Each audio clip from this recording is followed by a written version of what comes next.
What's good? What's good? It's the one and only, but what do I know? Boxing coming back at y'all with another one, man. So we got Danny Garcia and Erislandy Lara in the news.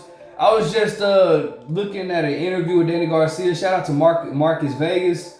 I think it's from Fight Hub TV, I believe. He always does a great job with interviews and whatnot. But I don't know if I was the only person that knew this. But check out what Danny Garcia had to say about his fight with Erislandy Lara. And y'all double back with me and drop in the comment section if you guys knew this or if this is news to you as well. Like, was there anything new you incorporated? Well, I'm going up in weight, so I only fought one time at 154. So this fight is at 157. It's 3 pounds up. It's just more strength, more. Now, I didn't know that fight was at a catchweight of 157. Like, I didn't know that until I heard that or whatnot. And it kind of does make me it changes my I don't know. Well, I don't know. I mean, it does make me wonder. I mean, because like I did have at first, I had Erislandy Lara very confident pick in Erislandy Lara.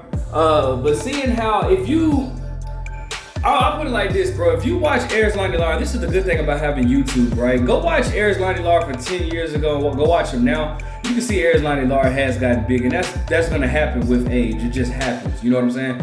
So I didn't expect this fight to be at at a catchweight of 157 pounds. Now, what does that tell me? Well, for one, I've always noticed, and I always felt like Danny Garcia's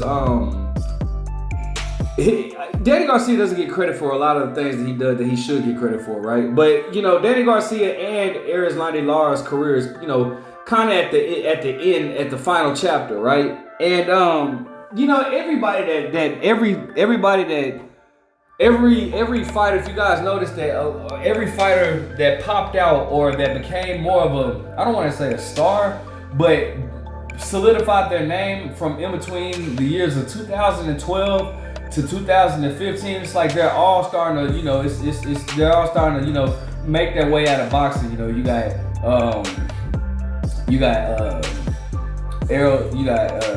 Erislandy Lara, you got Danny Garcia, Errol Spence. He's making his final run. He's talking about retiring in like 3 fights or whatnot. You got Terrence Crawford. Deontay Wilder, Sean Porter, all those guys that kind of popped up in between 2012, Adrian Broner, 2012 and 2015 is now like their time to kind of get on out of here or whatnot, except for Canelo. Canelo's the only one, well, maybe not the only one, but he's one of the ones that's still going. But, they're at the end of the career. But I said that to say this, man. Obviously, we know that yes, Erislandy Lara has been getting knockouts, but I've always stated that that's because he no longer has his legs to move around the way he used to. The way Erislandy Lara used to move around, he can't really do that anymore with his age. So he's forced to sit down on his punches. And we always knew he had crack with that left hand or whatnot. But the thing is, now he's able to show it more because he's not moving around as much. When you move around as much, that's why a lot of guys get it conflicted at. A lot of guys that's why you shouldn't always look at a person's record and what to determine whether they hit hard or not. Because just because somebody might not have a knockout record doesn't mean that they don't hit hard. I say that all the time. But with Erislandy Star, I mean, with his style, he's more of an outboxer, that Cuban style. So he doesn't really sit down on his punches what he didn't used to. Now he does, and you see what's happening. Well, if it was the Erislandy Lara of old times, or a younger Erislandy Lara, I have no doubt in my mind this fight wouldn't even have taken place. A lot of guys don't remember that Erislandy Lara was avoided by a lot of guys at 154 pounds when he was first coming up. I know him and Demetrius Andrade had their little issue or whatever, but a lot of people didn't want to really step in the ring with Erislandy Lara because of his style. It was so hard to figure out or whatnot. But now, he's getting a little older or whatnot. He's sitting down more on his punches. He's going to knock out, artists in the later stages of his career or whatnot. That's cool or whatever. But, I don't know how these 3 pounds are going to affect him. up there in age, and like I've said before, if you go back and watch Erislandy Lara in his earlier career, you can tell that he's gained he's a lot bigger now. Well, he's bigger now, you know what I'm saying? So as far as Danny Garcia, now first before I can say it, Erislandy Lara's style, his original style would have been a nightmare for Danny Garcia. It would have been hell for Danny Garcia. Danny Garcia is a guy that he relies, he has a power in his hook. If you look at his resume or his record, you wouldn't think that he was just this, not like he didn't hit hard or whatever, but he has power in his hook or whatnot. But the thing about Danny Garcia is he's very flat-footed. And with a very flat-footed guy like Danny Garcia, he needs to sit down on his punches. And I've always told you guys this. What you do when you have a person like Danny Garcia is you want to continue to move sideways. That way Danny Garcia can't sit down on any punches, and he's going to have to constantly reset himself. Now, Danny Garcia's tool that's not so flashy is his timing. Danny Garcia has very good timing or whatnot.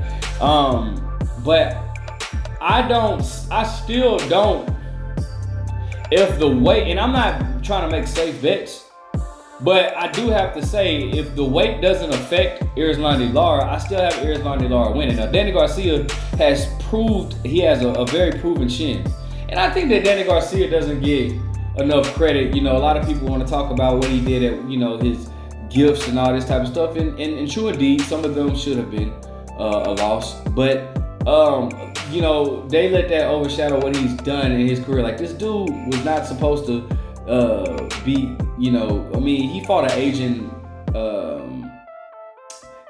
agent Eric Morales, but he was not supposed to be Amir Khan. I didn't pick him to beat Amir Khan. I barely knew who he was, and even when from what I've seen, I just thought Amir Khan's quick hands and quick, feet at that time would have given him hell, and they did for a little bit, but I didn't pick him to beat Amir Khan. I don't think anybody did. I don't think a lot of people didn't pick him to beat Lucas Matisse. Now, I did pick him to I was going for him. I was going for him in the Lucas Matisse fight, but I was very nervous in that fight. I wanted Danny Garcia to win that fight. He was unified at 140. Champion at 147 and fought everybody except for Terrence Crawford, but fought everybody. You know what? I really wouldn't mind seeing a rematch with him and Keith Thurman just to see what Keith Thurman is at at this point in his career. I would love to see that at 154. But Danny Garcia, he's looking to be a 3-division world champion. It's funny because the last time a Puerto Rican moved up to 160 to challenge for a title, kind of in a similar situation. Except for it was against an Argentinian named Sergio Martinez. And, with Miguel Cotto, I knew that a healthy Sergio Martinez, even though Miguel Cotto is like my 4th favorite boxer of all time, I knew a healthy Sergio Martinez, I don't think Miguel Cotto would have moved up to fight him. But knowing that Sergio Martinez kind of, he didn't have his legs behind him, Miguel Cotto took advantage of that and got the victory or whatever. And I kind of feel like this is what's going on with here. And ironically, both fights were at a catchweight. I think the fight with Miguel Cotto was at like 158 or maybe might have been 159, 158. And this fight with Danny Garcia, now I know, is at 157 pounds, which is shocking. I just didn't expect that, but. My prediction still stays the same. I got Erislandy Lara winning. I don't think that he's gonna knock out Danny Garcia. Danny Garcia, once again, he has a very granite chin.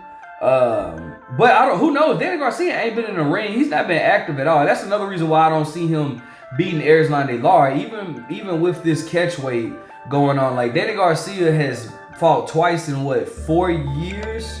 Twice in 4 years or whatnot. I just don't see him, I don't see anybody being able to take a 2-year layoff and come back and beat Erislandy Lara. Now, granted, this fight was supposed to happen last year, I believe, but Erislandy Lara, I forgot, I don't know what happened, but I just don't see, I don't see it happening, bro. And then furthermore, if Danny Garcia was to win, I damn sure don't see him staying at 160, bro, or middleweight, should I say, because, he's, he even stated that it's possible that he could just walk away from it after getting his victory.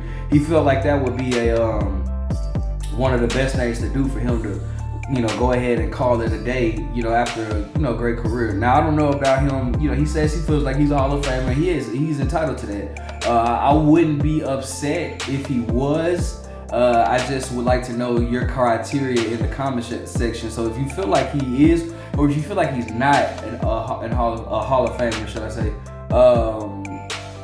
Let me know. Like, drop that in there and drop why you feel like he's not a Hall of Famer or whatnot. But in my opinion, if he gets there, I'm not gonna be mad. But anyways, drop your prediction for this fight. Let me know what you guys think. Make sure you guys like, comment, subscribe. But what do I know?